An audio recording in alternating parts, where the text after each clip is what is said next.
What's going on, everyone? Today we're here with Mitchell Gerber. Now, he is out of Vietnam. He's originally born in South Africa. Now, he's here today to talk about China. Now, China has been a pretty hot topic here on our channel. We know about the colonization that they're doing, a soft colonization of the continent.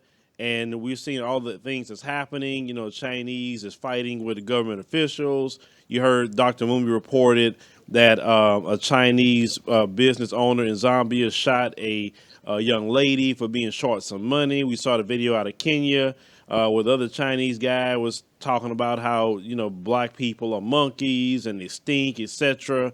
So it's just all these issues and problems we're seeing. All the Chinese being imported in, leaving anchor babies, and then they going back to China, trying to destabilize a lot of the African countries. So Mitchell's here today to talk about the other things that China is doing in the area of human trafficking. And, I think it's very interesting that we need to know this, especially them coming into the continent. So, Mitchell, thank you for joining us on the show today. Thank you, Philip. Glad to be here. Thank you, everybody, for listening. So, Mitchell, before we get started into the meat of what we're going to talk about, can you tell people a little bit about yourself? And you say you grew up in South Africa, correct? Absolutely. Under Nelson Mandela, the great Nelson Mandela, 5 years of this last great king. I mean, this really wonderful man who came out and liberated our country and made it the new South Africa. And I immigrated to the United States, became a U.S. citizen in 1995, and got him heavily involved in human rights after being in the south of Atlanta, Georgia, in the United States, studying at the University of Georgia and Georgia State University. And I came across a very serious issue, a new form of genocide that hasn't been exposed to an extent that we would like. And that's why I'm grateful, Philip, to come on your show and share with your listeners about forced organ harvesting in China. And this has been going on for the last 19 years. And it's shocking. It's hard to believe. And people have heard about this. Yeah, I've heard about this in India and Africa and with ISIS, but no other regime on earth like the communist regime in China has been state mandating and state force feeding hundreds and thousands of its own citizens to state mandated hospitals, cutting out their organs while alive, selling the organs as the healthiest organs in the world, and then burning the bodies in the crematories and the boiler rooms of the ovens of the hospitals to conceal the evidence, and making about an $8 billion state institutionalized organ harvesting business off these innocent people, namely the Uyghur Muslims in northeastern China, the Tibetans, the House Christians, and most notably the Falun Gong, the spiritual movement in China. So I'm just grateful to share and expose this to you. So, you mentioned that they're going after the Muslims. Now, right now, they have Muslims like in an internment camp. I think about almost a million of them in China. And they say they're trying to reacclimate them into Chinese society. So the Chinese, they don't really like anyone outside themselves, correct? Well, to really understand China, there's a great publication that was released on November 18th, 2004 by the Epoch Times International out of New York City.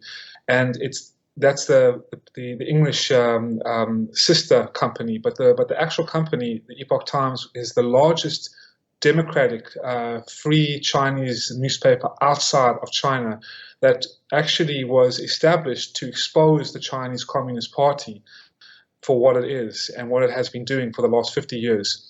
And this particular paper, through the help of unanimous, high-ranking, very prolific Chinese people, banded together and established and created the 9 commentaries on the Communist Party. It's a free publication. It's also easy to watch.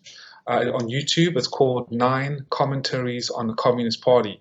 And this pretty much exposes how evil communism is and the reign of specter that has ruled and brutally controlled China for the last 50 plus years, from Mao Zedong all the way now to President Xi, who is a dictator. And this evil demonic specter has killed more people than 2 world wars combined, between 60 and 100 million people. It's decimated over 5,000 years of Chinese culture. It's infiltrated into the West to control African countries, America, even the Middle East countries, and for the sole purpose to conquer in order to kill. And I've just been exposed in this forced organ harvesting and human trafficking that is coming out of China and funding the Western worlds with massive amounts of organs and children and sex workers. And you mentioned before we went on, Philip, about how China is supplying African countries with sex workers, and the AIDS epidemic is just enhancing. It's very sad. And I was actually doing a mission in Kenya about a year ago. I was in Embakasi in Nairobi, doing mission work in the slums of the Mukuru and Kibera, which is the second largest slum in Africa. And I saw how the Chinese Communist Party has been controlling and using and enslaving the African people for its dirty work. And you have the Darfur genocide, which is basically in Darfur for 8% of the petroleum oil in Darfur, killing millions of people, displacing, killing hundreds of thousands, displacing millions. And it's just very, very sad what's going on in Africa and in China. But yes, I came across this work in 2001 when I was studying international business, and ever since I've just been exposing it. Now, when you first came on the knowledge of human trafficking in China itself, like who gave you the information? What tipped you off? Was somebody in China saying, "Hey, Mitchell, you really need to talk about this"? And I mean, what was the evidence you say, "Oh, I'm convinced. I gotta, get out here and speak against this"? Well, in 2001, we never all heard about the forced organ harvesting. We just heard about the brutal persecution of an innocent group of people, namely the Falun Gong. And I'm not sure if your listeners are familiar with that, or you, Philip, but the Falun Gong, pronounced Falun Gong, is a spiritual movement, an ancient tradition of mind, body, and spirit. And it mushroomed to become the largest spiritual group in China. 100 million people, 1 out of every 10 Chinese national citizens, were practicing these slow-moving exercises and following a philosophy of truthfulness, compassion, and tolerance. So it became really healthy, the organs became really healthy, and the number of people practicing this outnumbered the people in the communist regime by 30 million people. So when I started to practice this spiritual movement in 2001 in Georgia, I just felt incredible. I felt my whole body just open up. I stopped drinking, I stopped smoking, I stopped doing drugs. I became much more positive. I could sleep better, I could breathe better, and realized that for practicing this in China, the communist regime under the former president of China, Jiang Zemin, who was very hateful and jealous that he couldn't control the minds and the hearts of the people, brutally persecuted this. And to understand how organ harvesting could happen in China after that, it was crucial for me to understand that there's no limit to how far the Chinese Communist Party will go to wipe out something or someone. The Chinese people, and the Chinese government, ladies and gentlemen, are not the problem. They're being hijacked by the Chinese Communist Party, the CCP, which is a reign of demonic spectre. It's a reign of terror, the red dragon in the Revelations, the beast from the east. And the former president, I realized, namely Jiang Zemin, when the persecution of Falun Gong began in 1999, he was seeking a way to consolidate his power, his own power, by eliminating the largest movement of thought in recent Chinese history.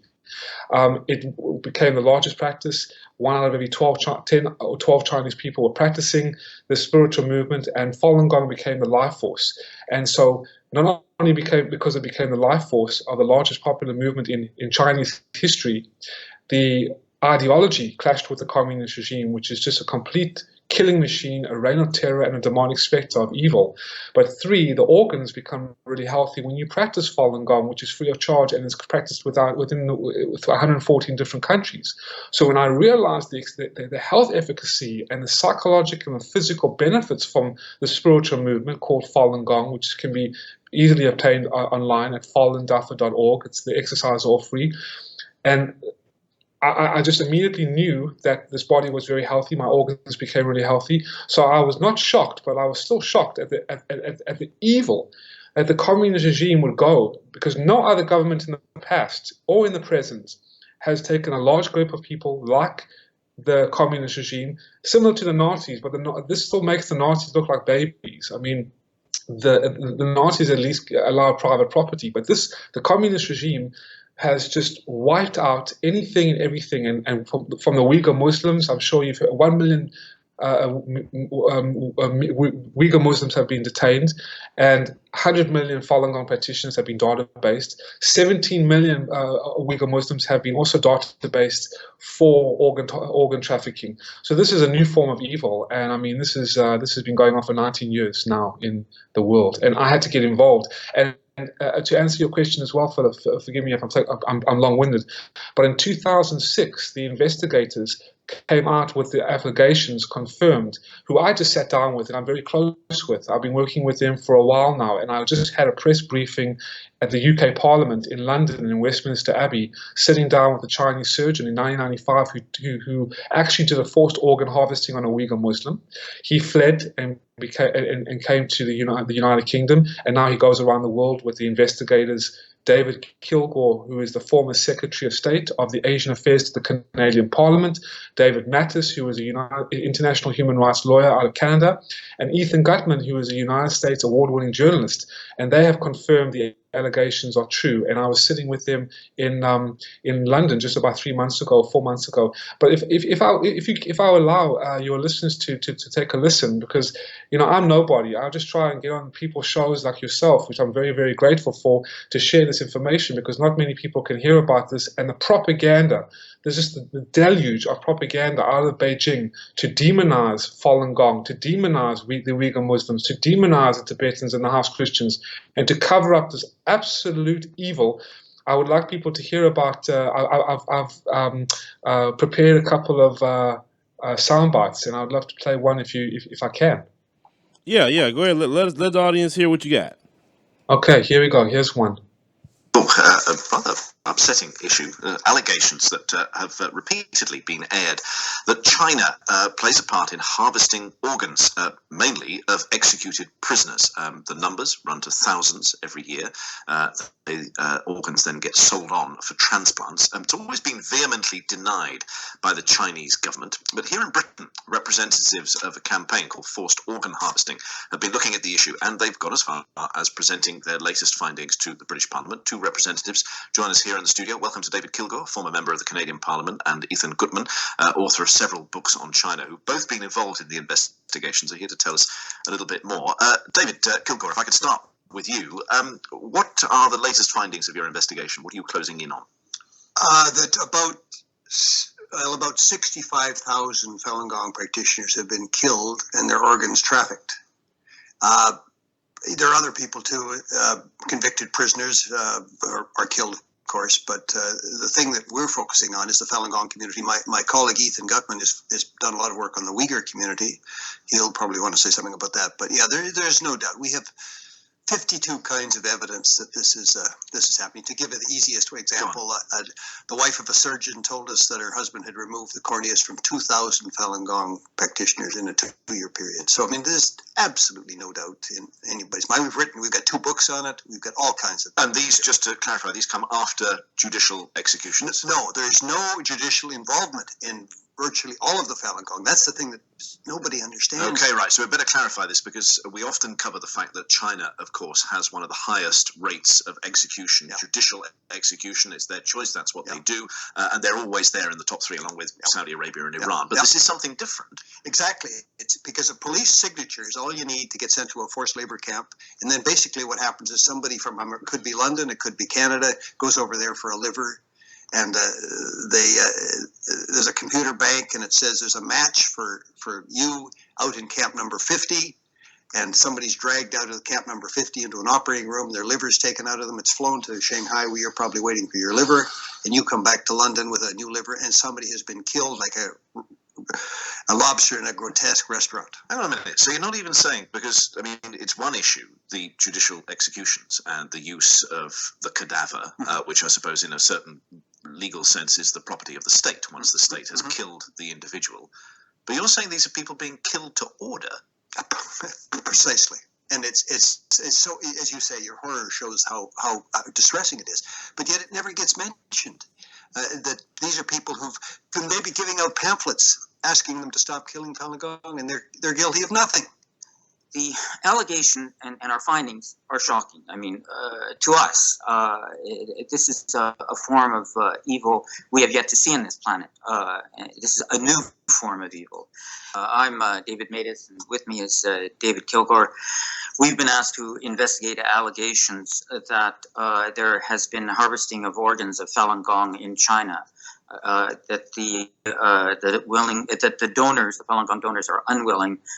Then they have been executed in the process, either for the purpose of the transplants or after the transplants, and that their bodies are cremated. That was the allegation we were asked to investigate.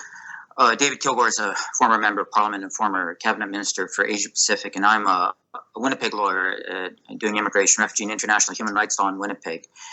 We were asked to investigate this allegation by the coalition against, it's a coalition investigating allegations of persecution, coalition to investigate the persecution of Falun Gong in China, which is based in Washington, D.C. We were asked to do this a couple months ago, and we have now done our investigation, and we're producing this report.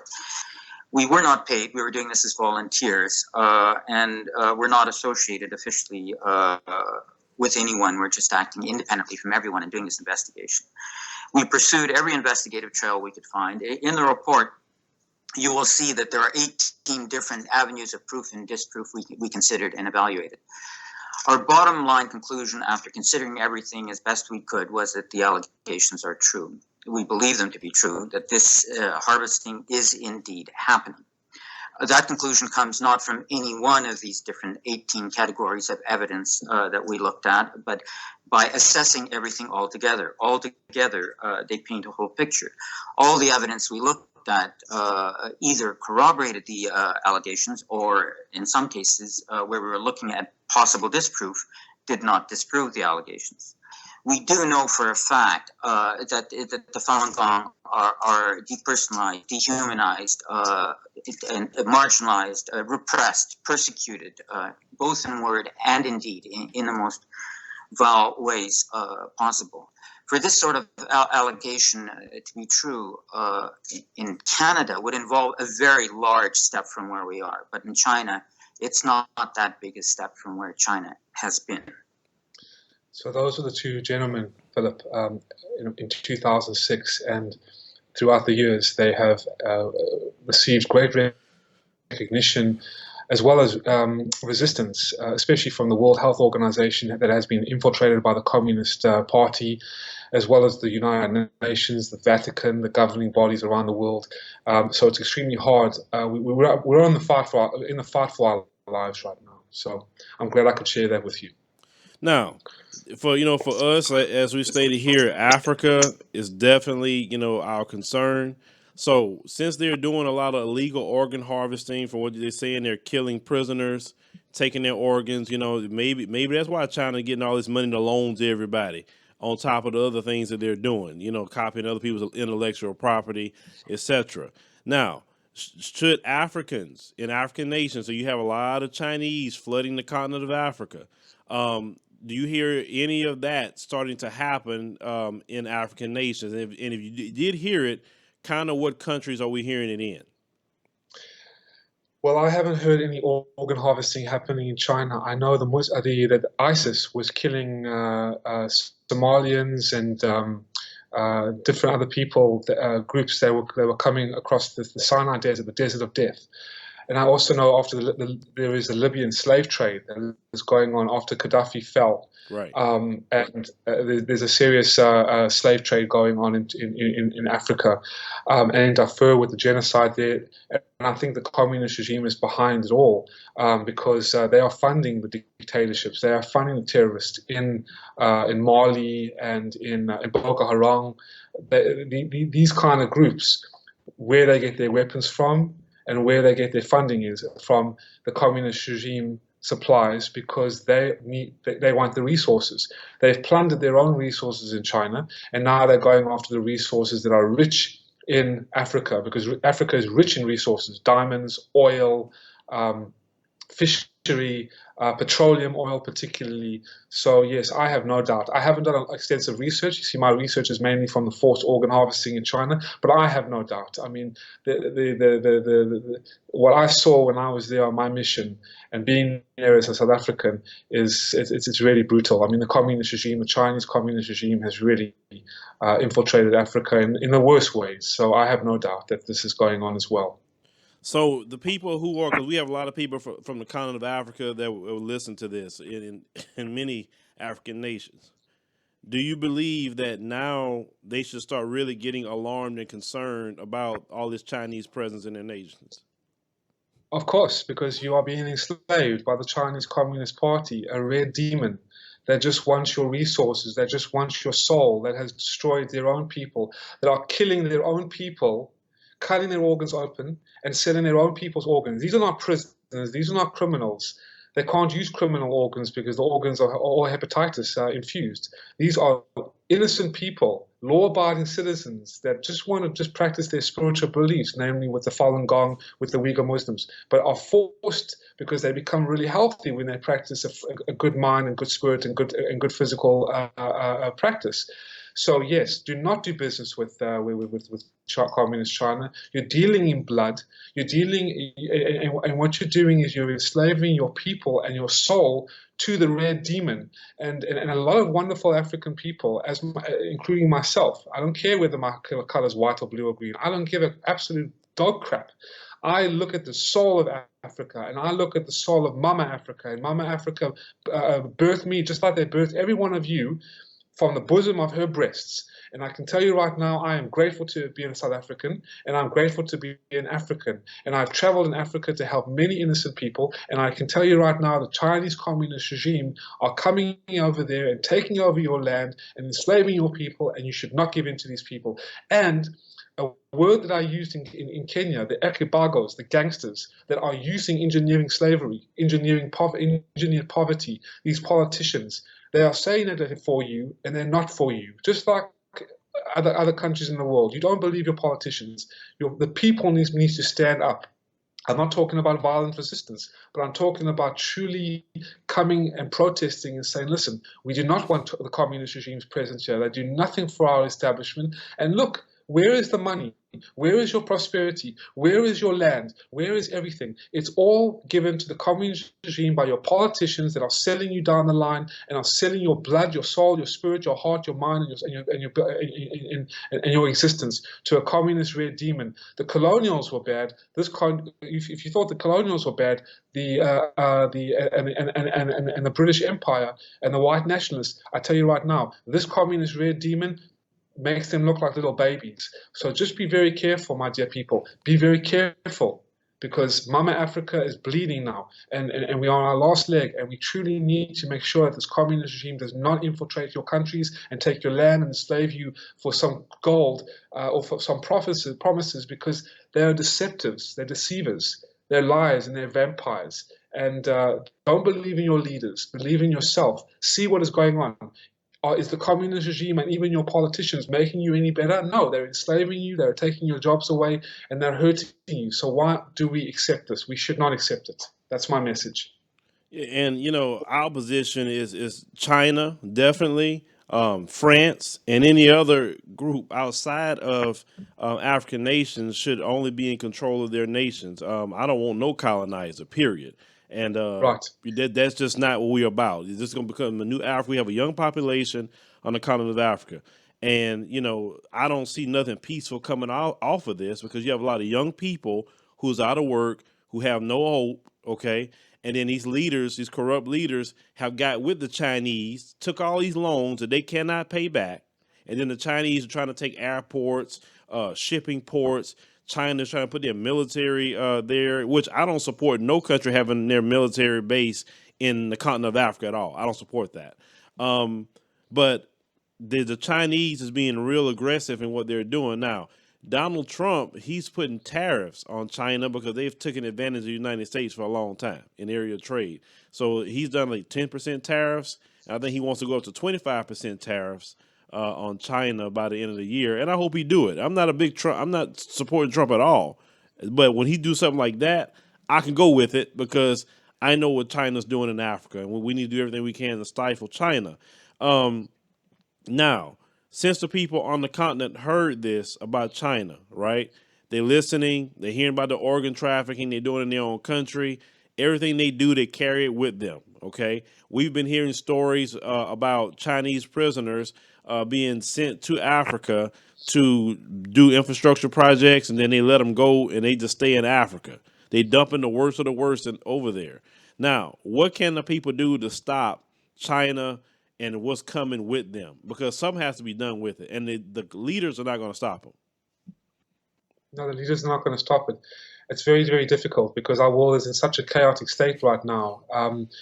The people are suffering, and Africa is in a very, very dangerous situation. I mean, the slave trade and the communist regime trying to take over the resources. Like I said, I was in Kenya, I was in South Africa, I was in Lesotho, I was in Swaziland, and I just saw the flooding of African immigrants from Mali, from Chad, from Somalia, from Nigeria.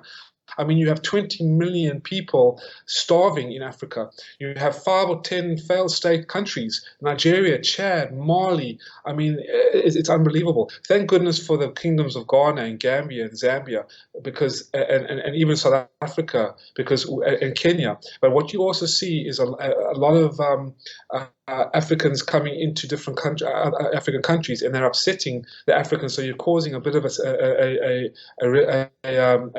bloodshed between both, or a rival between, like the Kenyans would move into South Africa, or the Zimbabweans would move into South Africa, and the South Africans wouldn't like that. That's all caused by the Chinese Communist Party's takeover, and having the ikibagos, as we say in Kenya, or the Tutsis in South Africa, the gangster politicians in their pockets, placing, deceiving the people and saying, no, everything's great, everything's wonderful. It's absolutely sickening. I mean, even when I was in Kenya, Philip, and ladies and gentlemen, the northern tribes on the Ugandan border of Kenya, I forgot what their names were. They were out of water. There was no water. And I was there at the time of the election, when both parties were going at it, and they were spending so much money on trying to get the votes. And I was living in the slums, and I could see how the politicians would use the vote to give them something, and give them like a crumb, and then just for the vote, and you won't hear from them for 5 years. So it's engineered poverty in order to get the vote.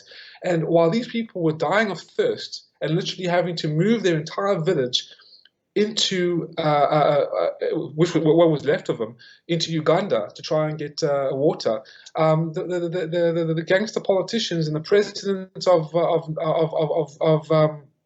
Kenya and the mayor of Nairobi were just in their full, beautiful Western suits, their pinstripe suits, saying, no, everything is great, everything's wonderful. This is the kind of deception, and this is the biggest message I say to you.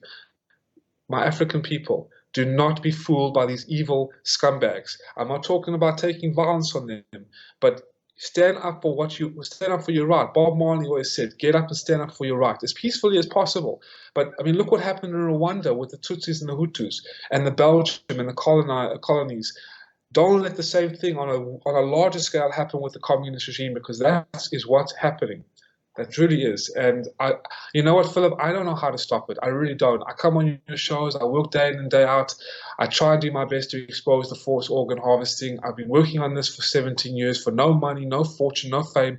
You can feel my heart. You can see my heart. I don't care about color, creed, nationality, race, or religion. That God, the Creator, put me in His body as a soul, as a human being, as a human spirit, to do what is needed to be done. And I will always fight against evil, because to fail to support the good and to fail to expose evil is unacceptable. I don't care who you are, where you are, what you're doing.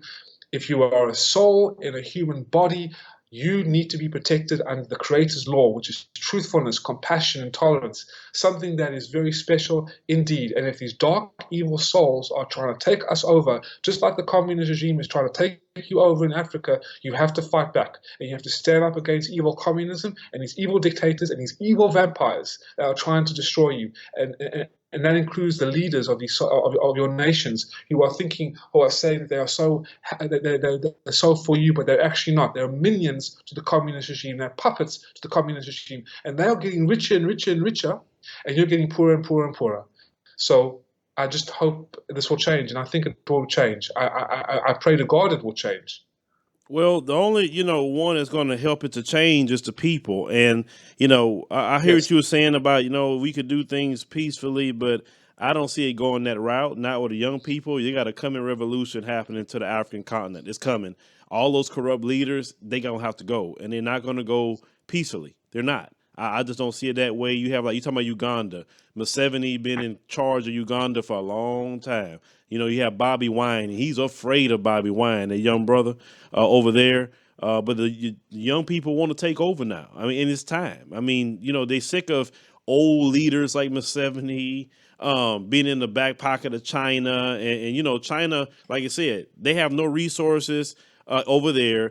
Their environment is horrible. They ruined that. They used to see their dump sites that they have for all the trash. I mean, you have so many people over there. I mean, come on.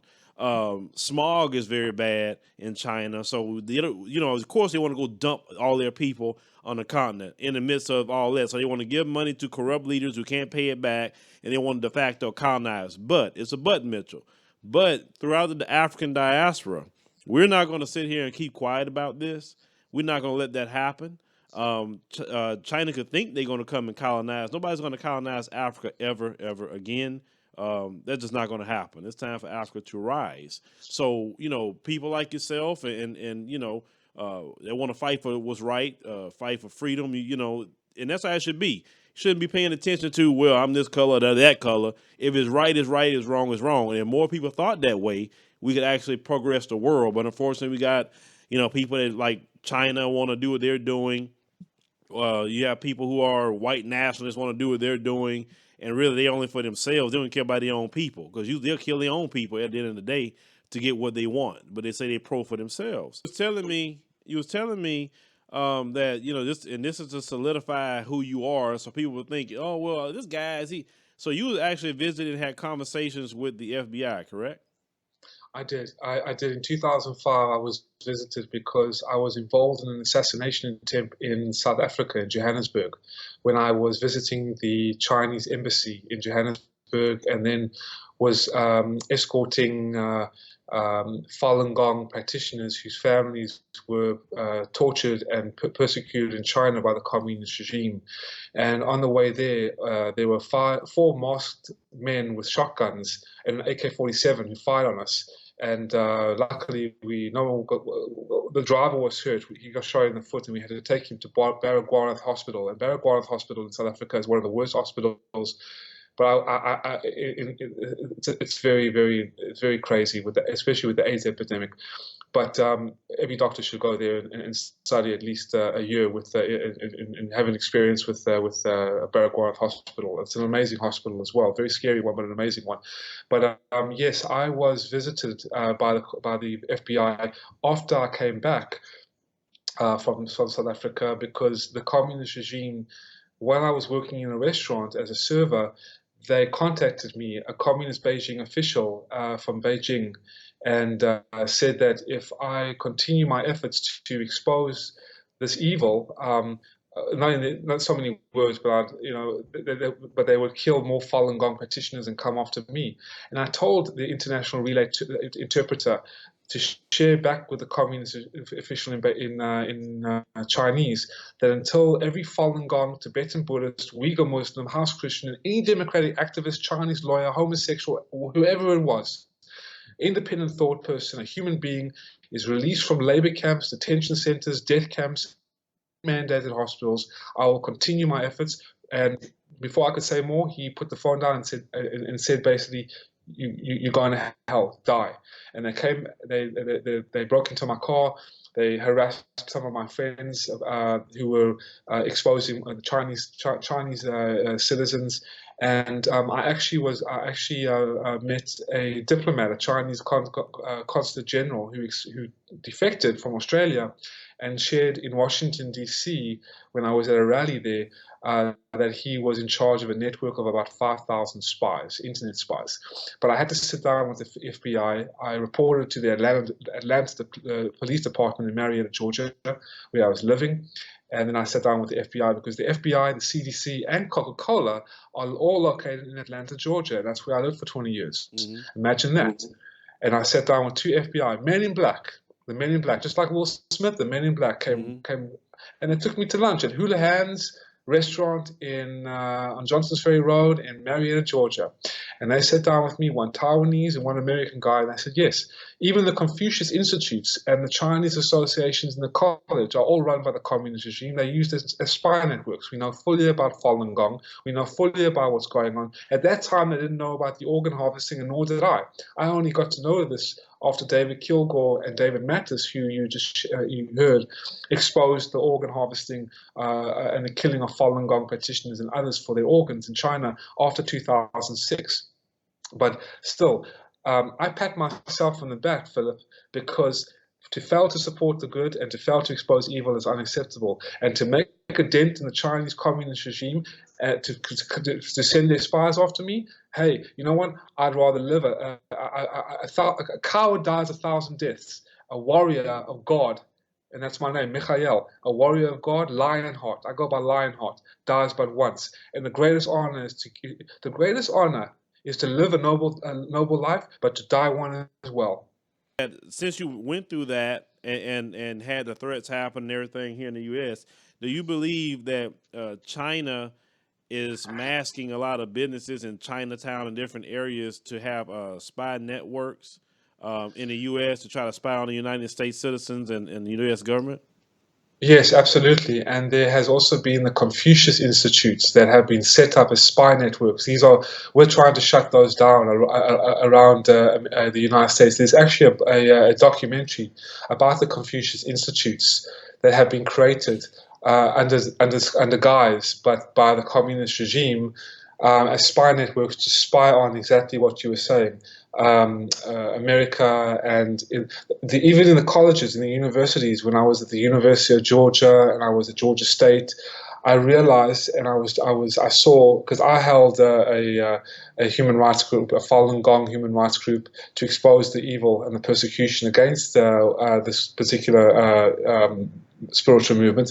I saw and I came to realize that the Chinese Association and the Chinese associations, even in Yale, Harvard, in different countries, in different universities, are all spy networks for the communist regime.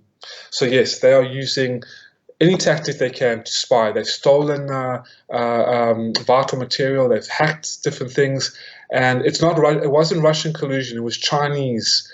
The Chinese are behind a lot of things. The Chinese own 6 of the Hollywood studios. They're not even allowed to make any movies. You know, Red Dawn. There was a movie called Red Dawn was supposed to be made about China, but because the communist regime said to the studio, "Don't dare make it about us," they changed it to North Korea. Also, North Korea, because it's been in the news a lot, has been funded and operated and even owned. Their whole entire nuclear weapons program has been funded by the communist regime. North Korea is basically a bulldog because the vampire China, or the communist regime that controls China, that's the vampire. The biggest fear they have is to be exposed into the light. A vampire doesn't want to go into the light. An evil, dark minion doesn't want to go into a light. A goblin doesn't want to go into the light. But when you bring him out, he freaks out, so he stays in and he redirects to his minions, like North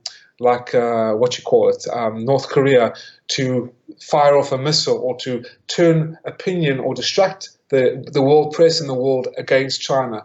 That's the biggest deception that they want, because the red dragon controls it all. That's the axis of evil. And I'm so glad to come on your show to share this and talk about Africa, because the Africans, you've got to wake up. The Americans have got to wake up. China has infiltrated into America and the liberal universities with the political correctness. You can't speak your mind anymore. You can't say what you feel anymore, regardless of left or right or whatever. It doesn't matter. But the cultural Marxism and communism itself is so evil, and it's a possessing spirit that controls you.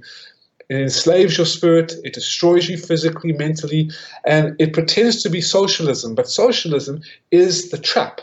Socialism says, I'll give you free healthcare, I'll give you free this, free that, but you belong to me. You belong to me. I'll give you this and give you that, so to speak, but you belong to me. So the loans are not loans. The loans are entrapment. They're enslaved, and they're bribes and payoff. And you know what your leaders have done? They haven't taken the loans. They've taken the money, and they've sold your country, and they've sold you as slaves. That's the bottom line. That's what you've got to understand. They've taken the money from China behind closed doors in their marble palaces with the Janjaweed regime and other regimes in Africa.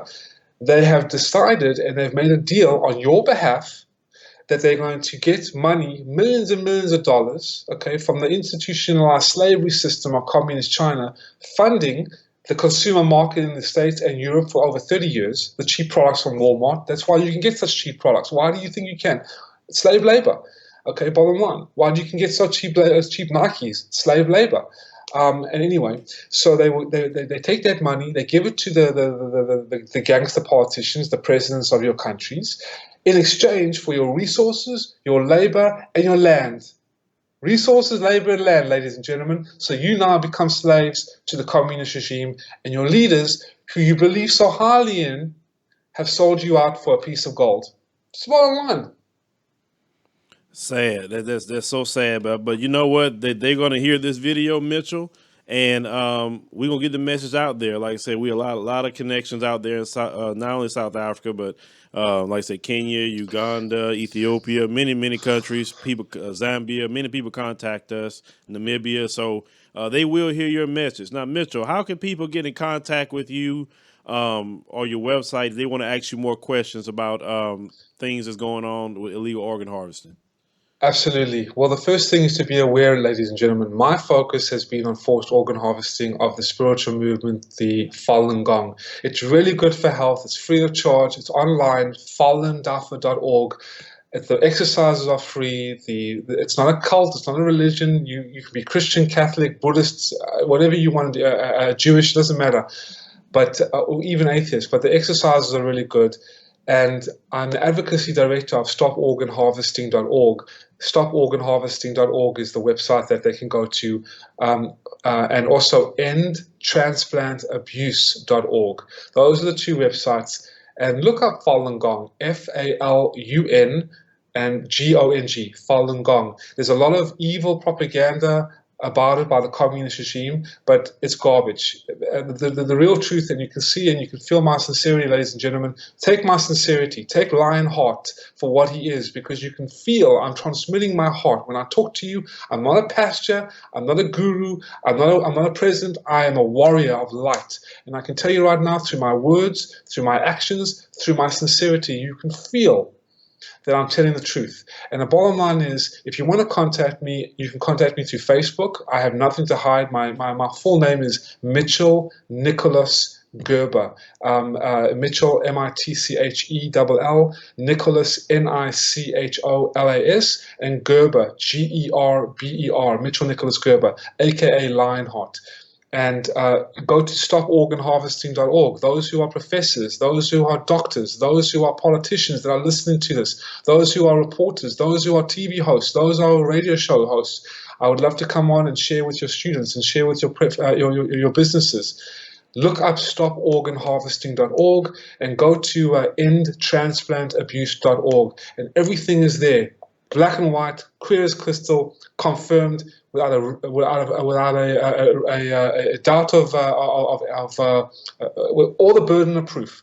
So, but just don't believe the lies of the communist regime.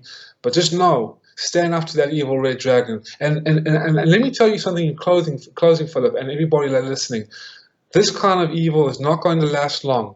This is not going to last long. You know Revelations, if you're a believer. Revelations, the red dragon falls. I can tell you right now, the communist regime is on its last leg because inside of China, the people are revolting in a very peaceful way, but they don't want to have anything to do with the communist regime. I'm in communist Vietnam.